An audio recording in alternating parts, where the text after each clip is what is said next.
Everyone, welcome to commerce spread the CS. आज की इस वीडियो में हम डिस्कस करने वाले हैं बिजनेस इकोनॉमिक्स फर्स्ट पार्ट के एमसीक्यूज़ को। इसके पहले हम लोगों ने 2 वीडियो में क्वेश्चंस डिस्कस कर लिए हैं, ये इसका आखिरी पार्ट है। मैंने कोशिश किया है कि सारे क्वेश्चंस इसमें हो जाएं।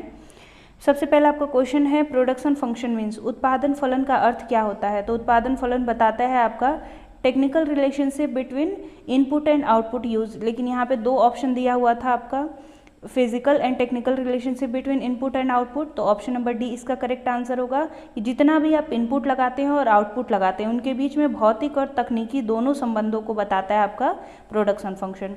क्वेश्चन नंबर 2 है आपका marginal product MP is also called, सीमांत उत्पाद को किस नाम से जानते हैं। तो उसको हम लोग कहते हैं वृद्धिशील उत्पाद। कुल उत्पादन में जब एक अतिरिक्त संसाधन का प्रयोग करते हैं तो कुल उत्पादन में जो वृद्धि होती है उसको हम लोग बोलते हैं सीमांत उत्पादन, इसीलिए इसको वृद्धिशील उत्पाद भी कहते हैं। क्वेश्चन नंबर 3 है आपका कि निम्नलिखित में से कौन सा इक्वेशन सही है। तो फॉर्मूला आपका होता है TP is equal to AP divided by N, और एपी इज इक्वल टू होता है टीपी डिवाइडेड बाई एन। तो यहाँ पर सिर्फ एक चीज़ सही दिया हुआ है, AP is equal to TP divided by N. AP is equal to मतलब है एवरेज प्रोडक्शन, औसत उत्पादन, और TP का मतलब है कुल उत्पादन, टोटल प्रोडक्शन। क्वेश्चन नंबर 4 है आपका the marginal product of a variable input is best describe as, एक परिवर्तनीय उत्पाद इनपुट के सीमांत उत्पाद का सबसे अच्छा वर्णन किस प्रकार है। तो वो है आपका the ratio of the amount of variable input that is being used to amount of fixed input that is being used.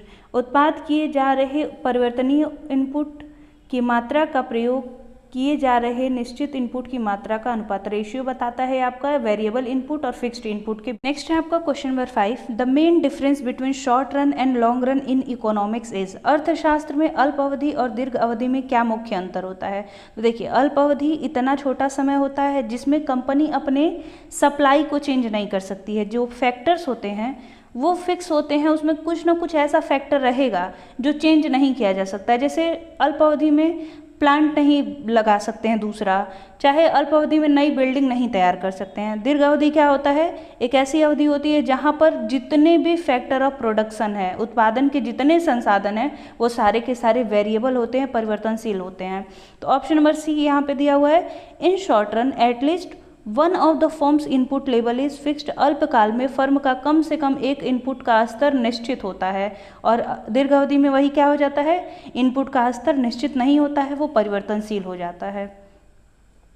Question number 6 है आपका when total product increases at increasing rate marginal product, जब कुल उत्पाद बढ़ती दर से बढ़ता है तो सीमांत उत्पाद क्या होता है। तो आपका जो फिगर है इस तरीके से कुछ बनता है, ये आपका MP है, ये AP है, और ये आपका TP है। सब कुछ पॉइंट से स्टार्ट होता है, ये TP हो गया। तो यहाँ पर बोला है कि अगर TP इंक्रीज हो रहा है, TP इंक्रीज हो रहा है मतलब MP भी इंक्रीज हो रहा है। तो यहाँ पर पूछा है कि सीमांत उत्पाद क्या हो रहा होगा, इंक्रीज हो रहा होगा। क्वेश्चन आपका ये भी हो सकता है कि अगर MP इंक्रीज हो रहा है तो TP क्या हो रहा होगा, तो TP इंक्रीज हो रहा होगा। एक क्वेश्चन आपका बन सकता है कि जब MP 0 पर रहेगा तो TP किस पे रहेगा, तो TP उस समय मैक्सिमम पर रहता है, अपने अधिकतम पर रहता है। एक क्वेश्चन आपका ये भी बन सकता है कि TP, MP, AP इन सब में कौन सा ऐसा है जो नेगेटिव नहीं हो सकता है। तो AP और TP नहीं हो सकते हैं। MP आपका इंक्रीजिंग, डिक्रीजिंग, नेगेटिव सब कुछ हो सकता है।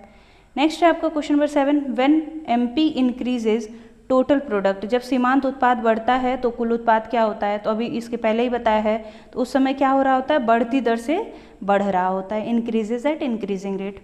क्वेश्चन नंबर 8 है आपका व्हेन MP राइजेज AP, जब सीमांत उत्पाद बढ़ रहा होता है तो औसत उत्पाद वो भी बढ़ रहा होता है, क्योंकि आपका जो पहला स्टेज रहेगा वहाँ पे तीनों के तीनों बढ़ रहे होते हैं, ये नेगेटिव हो जाता है बाद में चल के। क्वेश्चन नंबर 9 है आपका AP can not be negative because, औसत उत्पाद कभी भी ऋणात्मक नहीं हो सकता है। तो औसत उत्पाद किसके माध्यम से निकाला जाता है, कुल उत्पाद के माध्यम से। तो जब तक वो नहीं नेगेटिव होगा तब तक आपका AP नेगेटिव नहीं होगा, यानी कि option number A total product can never be negative, इसलिए आपका AP नेगेटिव नहीं हो सकता है। नेक्स्ट है फिक्स्ड फैक्टर इज, स्थिर कारक कौन सा है? श्रम है, कच्चा माल है, पावर या मशीन है? तो मशीन आपका स्थिर होता है, बाकी सब वेरिएबल होते हैं। क्वेश्चन नंबर 11 है आपका, एट पॉइंट ऑफ इन्फ्लेक्शन, विभक्ति की बिंदु पर क्या होता है? तो विभक्ति की बिंदु पर जो मार्जिनल प्रोडक्ट होता है वो मैक्सिमम होता है, सीमांत उत्पाद मैक्सिमम होता है। थोड़ा सा याद कर लीजिएगा कैसे रहता है ये अगर आपका एमपी है, ये एपी है और ये टीपी है, तो ये जो पॉइंट होता है इसको हम लोग बोलते हैं पॉइंट ऑफ इन्फ्लेक्शन। ये मैक्सिमम पर है क्योंकि इसके बाद ये गिरना स्टार्ट हो जाएगा, ये आपका डिक्लाइन होना स्टार्ट हो जाता है, तो इसलिए बोलते हैं पॉइंट ऑफ इन्फ्लेक्शन के टाइम पर आपका एमपी मैक्सिमम पर रहेगा। टीपी पर क्या प्रभाव पड़ेगा? इसके बाद अगर वो इंक्रीज होगा तो घटते हुए क्रम से इंक्रीज होने लगता है और वहाँ तक वो इंक्रीजिंग रेट पर होगा। नेक्स्ट है आपका, there are dash number of stages of law of variable proportion, परिवर्तनशील अनुपात के नियम में कितने चरण होते हैं? तो 3 होता है आपका। क्वेश्चन नंबर 13 है आपका, which of the following explains the short run production function, निम्नलिखित में से अल्पकालीन उत्पादन फलन की व्याख्या कौन करता है? तो ये होता है आपका लॉ ऑफ वेरिएबल प्रोपोर्शन, परिवर्तनशील अनुपात का नियम। रिटर्न्स टू स्केल किसका बताता है? वो लॉन्ग रन के लिए बताता है। यहाँ पर है question number 14, long run production function is related to, दीर्घकालीन उत्पादन फलन किससे संबंधित है? तो वो संबंधित है आपका laws of returns to scale, पैमाने के प्रतिफल का नियम। क्वेश्चन नंबर 15 है आपका, law of variable proportion explains the 3 stages of production, जो परिवर्तनशील अनुपात का नियम है वो 3 चरणों को बताता है। उसमें से पूछा है कि फर्स्ट स्टेज ऑफ प्रोडक्शन में क्या होता है? तो फर्स्ट स्टेज में एमपी, टीपी, एपी सब कुछ इंक्रीज हो रहा होता है, सब में वृद्धि हो रही होती है। क्वेश्चन नंबर 16 है आपका, eight which time all the factors of production में बी चेंज्ड, उत्पादन के सभी संसाधनों में कब कौन से समय पे परिवर्तन किया जा सकता है? तो जब दीर्घावधि रहती है, लॉन्ग रन रहता है, उस समय पे जितने भी प्रोडक्शन फंक्शन होते हैं वो आपके वेरिएबल होते हैं। क्वेश्चन नंबर 17 है आपका, production function is expressed as, उत्पादन फलन को इस प्रकार व्यक्त किया जा सकता है? तो वो होता है quantity of X is equal to function of A B C D. A B C D आपका क्या होगा? जो फैक्टर ऑफ प्रोडक्शन होते हैं वो हैं। क्वेश्चन नंबर 18 है आपका, the cycle which increases first and after being constant start to reduce it is called, वह चक्र जो पहले बढ़ता है और स्थिर रहने के बाद कम होने लगता है। तो ये सब काम करते हैं, एपी हो गया, एमपी हो गया, चाहे टीपी हो गया, बढ़ेगा, स्थिर रहेगा, फिर घटना स्टार्ट कर देगा। नेक्स्ट है question number 19, which of the following is a source of production, निम्नलिखित में से उत्पादन का स्रोत कौन सा है? तो उत्पादन के 5 स्रोत होते हैं, ऑल ऑफ दीज होगा, ये तीनों इंक्लूड है उसमें। आपका श्रम हो गया, पूंजी हो गया, भूमि हो गया। क्वेश्चन नंबर 20 है आपका, an active factor of production is, उत्पादन का एक सक्रिय कारक क्या है? तो वो होता है श्रम, लेबर। नेक्स्ट है question number 21, if all the factors of production are increased by same proportion and as a result of output increases by a greater proportion then it is called, यदि उत्पादन के सभी साधनों में समान अनुपात से वृद्धि की जाती है और परिणाम स्वरूप उत्पादन में उससे अधिक वृद्धि होती है, यानी कि जितना आपने प्रोडक्शन फैक्टर लगाया, जैसे 5% लगाया, इंक्रीमेंट कितना हुआ 10% से, तो उसको क्या कहते हैं? Constant return to scale, decreasing कहते हैं कि उपरोक्त तो सभी कहते हैं, तो उसको नन ऑफ दीज होगा क्योंकि उसको कहते हैं इंक्रीजिंग, वृद्धि का नियम। क्वेश्चन नंबर 22 है आपका, with the increase in production the difference between total cost and total fixed cost, उत्पादन में वृद्धि के साथ कुल लागत और कुल स्थिर लागत के बीच के अंतर तो वो बढ़ने लगता है। अब ऐसा क्यों होता है? कुल लागत में क्या क्या इंक्लूड होता है? फिक्स्ड कॉस्ट और वेरिएबल कॉस्ट। फिक्स्ड कॉस्ट क्या है? प्रोडक्शन करिए चाहे मत करिए वो तो लगेगा ही लगेगा। वेरिएबल कॉस्ट का क्या है कि जैसे जैसे उत्पादन बढ़ते जाएगा वैसे वैसे वो भी बढ़ते जाएगा, तो कुल लागत में वृद्धि होती रहेगी जैसे जैसे प्रोडक्शन आपका बढ़ेगा, क्योंकि वेरिएबल कॉस्ट आपका बढ़ेगा। और जब प्रोडक्शन बढ़ता है तो टोटल कॉस्ट और फिक्स्ड कॉस्ट के बीच में अंतर बढ़ने लगता है। क्वेश्चन नंबर 23 है आपका, changes in production quantity affect, उत्पादन की मात्रा में परिवर्तन क्या प्रभावित करता है? अगर उत्पादन आप परिवर्तन करते हैं, उत्पादन में परिवर्तन करते हैं तो किस चीज़ में परिवर्तन होता है? स्थिर लागत में, परिवर्तनशील लागत में, या फिर दोनों में? तो आपके परिवर्तनशील लागत में परिवर्तन होता है, क्योंकि जो फिक्स्ड कॉस्ट है वो आप प्रोडक्शन करिए चाहे नहीं करिए उतना तो लगना ही है। लेकिन एक चीज़ और है, अगर हम लोग पर यूनिट की बात करें, पर यूनिट इनका रिलेशन उल्टा होता है। पर यूनिट फिक्स कॉस्ट आपका फिक्स नहीं रहता है, वो धीरे धीरे कम होने लगता है जैसे जैसे आप प्रोडक्शन बढ़ाते हैं। वहीं पर वेरिएबल कॉस्ट के साथ क्या है कि इकाई के साथ वो स्थिर रहता है। क्वेश्चन नंबर 24 है आपका, what happens when production is shut down. क्या होगा अगर उत्पादन को बंद कर दिया जाए? तो फिक्स कॉस्ट तो लगेगा ही लगेगा, इंक्रीज नहीं होगा लेकिन उतना तो लगेगा ही। वेरिएबल कॉस्ट डिक्लाइन होगा, उससे बढ़िया है ऑप्शन आपका परिवर्तनशील लागत, शून्य हो जाएगा, एक भी रुपया नहीं लगेगा। जैसे रॉ मटेरियल कब लेके आएंगे? जब प्रोडक्शन करेंगे। अगर प्रोडक्शन नहीं कर रहे तो रॉ मटेरियल खरीदने की ज़रूरत नहीं है और परिवर्तनशील लागत आपका शून्य हो जाएगा। क्वेश्चन नंबर 25 है आपका, which factor are used in short run production process. अल्पकालीन उत्पादन प्रक्रिया में किन कारकों का प्रयोग किया जाता है? तो अल्पकाल हो गया चाहे दीर्घकाल हो गया, सभी प्रोडक्शन फंक्शन लगते हैं, तो आपका हो जाएगा फिक्स्ड फैक्टर और variable factor both. Question number 26 है, utility is generally related to. उपयोगिता का अर्थ क्या होता है? तो उपयोगिता को संतुष्टि से मापा जाता है, सेटिस्फैक्शन। क्वेश्चन नंबर 27 है आपका, what is law that defines the demand curve slope downward known as. मांग वक्र को नीचे की ओर ढलान पर परिभाषित करने वाला नियम क्या कहलाता है? तो वो कहलाता है ह्रासमान सीमांत उपयोगिता नियम, diminishing marginal utility. Question number 28 है आपका, why are indifference curve convex to origin. अंधिमान वक्र मूल बिंदु की ओर उत्तल क्यों होता है? जैसे आपका ये इंडिफरेंस कर्व है तो पूछा है कि ये कॉन्वेक्स टू ओरिजिन क्यों होता है। तो ये ऐसा इसलिए होता है क्योंकि जो दो वस्तुएं होती हैं वो अपूर्ण स्थानापन्न होती हैं, मतलब एक की जगह पे दूसरे का प्रयोग तो कर सकते हैं लेकिन कहीं ना कहीं कुछ थोड़ी सी कमियां आ जाती है, वो इम्परफेक्ट रहते हैं। क्वेश्चन नंबर 29 है आपका, when the marginal utility is zero what will be total utility. जब सीमांत उपयोगिता शून्य के बराबर होगा तो कुल उपयोगिता क्या होगा? तो वो अपने मैक्सिमम पर रहेगा। इसका फिगर आपका ये मार्जिनल यूटिलिटी है, ये आपका एवरेज यूटिलिटी होता है और ये आपका टोटल यूटिलिटी होता है। ये जब शून्य पर रहेगा तो ये किस पर रहेगा? मैक्सिमम पर रहता है। क्वेश्चन नंबर 30 है आपका, when MU is positive what happens to TU। जब मार्जिनल यूटिलिटी सीमांत उपयोगिता धनात्मक होता है तो TU क्या होता है? तो TU आपका बढ़ते रहता है, टोटल यूटिलिटी बढ़ रहा होता है। नेक्स्ट है question number 31, who give the cardinal concept utility. उपयोगिता की गणनावाचक अवधारणा किसने दी है? तो ये दिए थे मार्शल। मार्शल कहते हैं कि उपयोगिता को गिना जा सकता है, मुद्रा के रूप में हम लोग माप सकते हैं।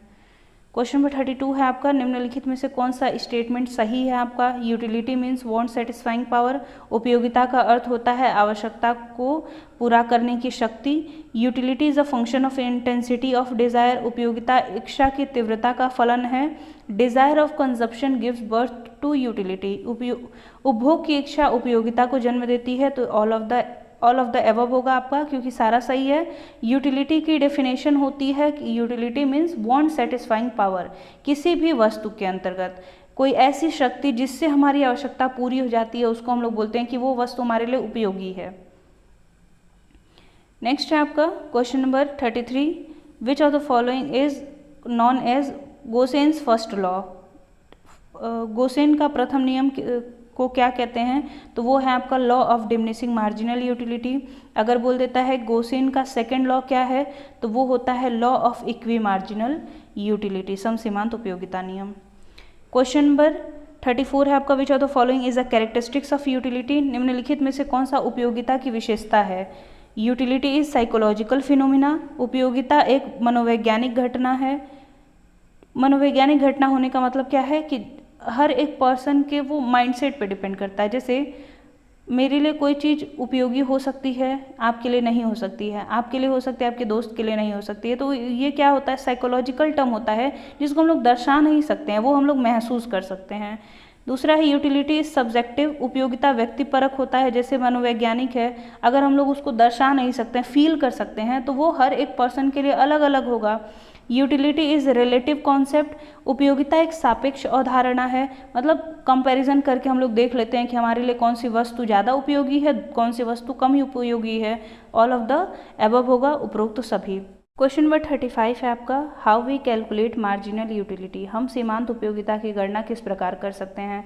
तो MU का फॉर्मूला होता है TUN माइनस TUN माइनस 1, एक फार्मूला ये है, और एक फार्मूला ये होता है change in total utility divided by change in quantity, यानी कि कुल उपयोगिता में परिवर्तन डिवाइडेड बाय कुल इकाई में परिवर्तन।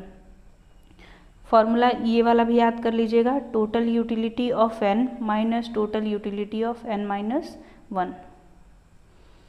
क्वेश्चन नंबर 36 है आपका, which of the following is true, निम्नलिखित में से कौन सा सत्य है। TU increases till MU is positive, ये सही है। आपका MU जब तक सकारात्मक रहेगा तभी तक कुल उपयोगिता बढ़ती रहेगी आपकी। TU is maximum when MU is equal to 0, आपका जब MU शून्य पर रहेगा आपका TU अधिकतम पर रहेगा, ये भी सही है। TU declines when MU is negative, MU negative होने पर TU में गिरावट आती है। All of the above correct होगा। क्वेश्चन नंबर 39 है आपका, utility can be measured by, उपयोगिता को किसके द्वारा मापा जा सकता है। तो इसको मापा जा सकता है मुद्रा के द्वारा, ये मार्शल ने कहा था। क्वेश्चन 38 है आपका, इंडिफरेंस कर्व स्लोप्स, उदासीनता वक्र का ढलान कैसे होता है। तो उदासीनता वक्र का ढलान आपका लेफ्ट से राइट की तरफ झुका हुआ रहता है, ये होगा option number B.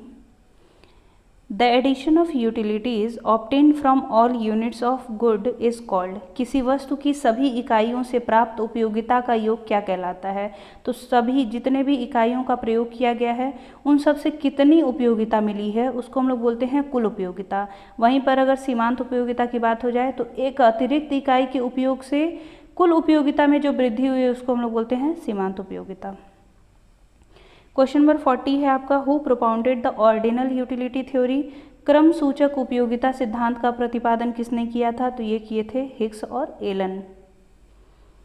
Question number 41 है आपका, in which stage of production a rational producer likes to operate in short run production, उत्पादन के किस चरण में एक तर्कसंगत उत्पादक, एक विवेकशील भी हो सकता है यहाँ पर, अल्पकालीन उत्पादन में कार्य करना पसंद करता है। तो वो होता है आपका सेकेंड स्टेज।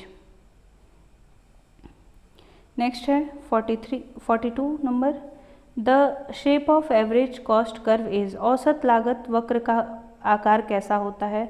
तो औसत लागत वक्र पहले गिरता है, फिर उसके बाद स्थिर रहता है, फिर उसके बाद बढ़ने लगता है, यानी कि यू शेप का रहता है। नेक्स्ट है आपका, what is an opportunity cost, एक अवसर लागत क्या है। तो अवसर लागत मतलब होता है कि आपने कोई ऑल्टरनेटिव फॉरगो कर दिया है। जैसे मान लीजिए एक लैंड है, ज़मीन पे हम लोग क्या कर सकते हैं, बिल्डिंग भी बना सकते हैं और वहीं पर फैक्ट्री बना सकते हैं। तीसरा ऑप्शन था कि आप खेती कर सकते थे, तो आपने सेलेक्ट किया है कि खेती करेंगे। तो बाकी अगर आप बिल्डिंग बनाते चाहे फैक्ट्री बनाते तो उस पर कुछ लागत लगती, तो उस लागत को कहेंगे अपॉर्चुनिटी कॉस्ट, अवसर लागत, कि आपने बाकी के जो अवसर थे उनको छोड़ दिया है, उसको हम लोग अवसर लागत बोलेंगे। तो ऑल्टरनेटिव फॉरगोन मतलब वो विकल्प जिसका आपने त्याग किया है। अपॉर्चुनिटी लॉस यानी कि अवसर का त्याग करना, और ट्रांसफरिंग अर्निंग स्थानांतरित आय, आपने इसका ये जो आय मिलने वाली थी उसको ट्रांसफ़र कर दिया एग्रीकल्चर पर। तो उपरोक्त सभी इसका आंसर होगा। आई होप आपको सारे क्वेश्चन समझ में आए हों। ये इसका लास्ट क्वेश्चन था। मिलते हैं नेक्स्ट वीडियो में। अगर आपने चैनल को सब्सक्राइब नहीं किया होगा तो सब्सक्राइब कर लीजिएगा और उन दोस्तों से शेयर कर दीजिएगा जिनको इस वीडियो की ज़रूरत होगी। तब तक के लिए धन्यवाद।